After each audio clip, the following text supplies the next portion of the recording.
سنا لی اپنی، اڑا لیا کرونا کا مذاق، بن گئے سورما، لعنت بھیج لی احتیاط پہ، کرونا کے لطیفوں کو فارورڈ کر کے لطف اٹھا لیا، تو جواب دیں کہ کیا ساری دنیا پاگل اور ایک آپ ہی عقل مند ہے؟ کیا اٹلی، فرانس، برطانیہ، امریکہ، ایران، چین اور اس جیسے 200 ممالک کے باشندے سب کے سب پاگل ہیں؟ کیا یہ جو 17,000 مر گئے یہ آپ کو حقیقت نہیں کسی فلم کی شوٹنگ لگتی ہے؟ تو آپ میں سے اکثر یہ باتیں سن کے جواب دیتے ہیں کہ ملیریا، کینسر اور حادثات سے بھی تو سالانہ لاکھوں لوگ مرتے ہیں، یہ کچھ ہزار مر گئے تو کیا ہوا؟ تو جواب دیجئے کہ جب مچھر ایک انسان کو کاٹتا ہے تو کیا وہ انسان کسی دوسرے انسان کو کاٹنے لگتا ہے؟ کیا یہ جو حادثات میں مر جاتے ہیں یہ حادثات کا رخ جاتے جاتے کسی اور کی جانب بھی کر جاتے ہیں؟ کیا کینسر سے مرنے والا مریض جاتے جاتے اپنے ڈاکٹر کی بھی جان لے جاتا ہے؟ سوچئے کس طرف کو چل پڑے۔ کیا کعبہ کا بند ہو جانا، طواف کا رکنا، مندروں کی گھنٹیوں کا خاموش ہو جانا اور کلیساؤں سے خدا کا روٹھ جانا آپ کو دکھائی نہیں دیتا؟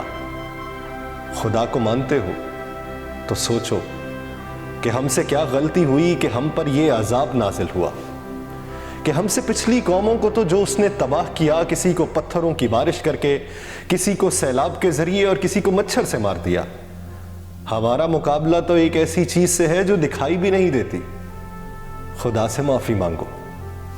سائنس کو مانتے ہو تو سوچو کہ اس بار قدرت سائنس سے کیا ہاتھ کر گئی ہے کہ سائنس اس کا مقابلہ کرتے کرتے خود دم توڑ رہی ہے۔ ہم کب سمجھیں گے؟ ہمیں پتہ لگے گا کہ قیامت آنے والی ہے تو ہم اس پر بھی میمز بنانا شروع کر دیں گے۔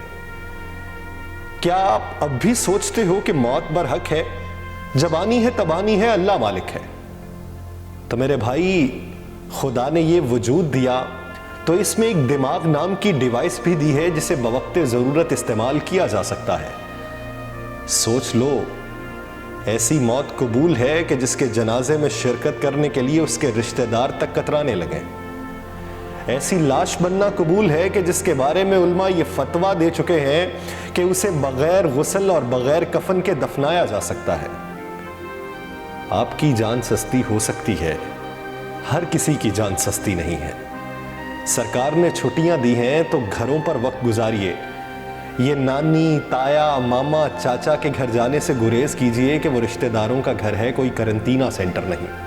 یہ ڈاکٹر، صحافی، پیرامیڈیکل سٹاف، انتظامیہ، فوج، پولیس اور ہر اس شخص کی قربانی کو یاد رکھیے کہ جو آپ کا علاج، آپ کو محفوظ اور آپ کو آگاہ رکھنے کے لیے اپنی جان داؤ پر لگائے بیٹھے ہیں۔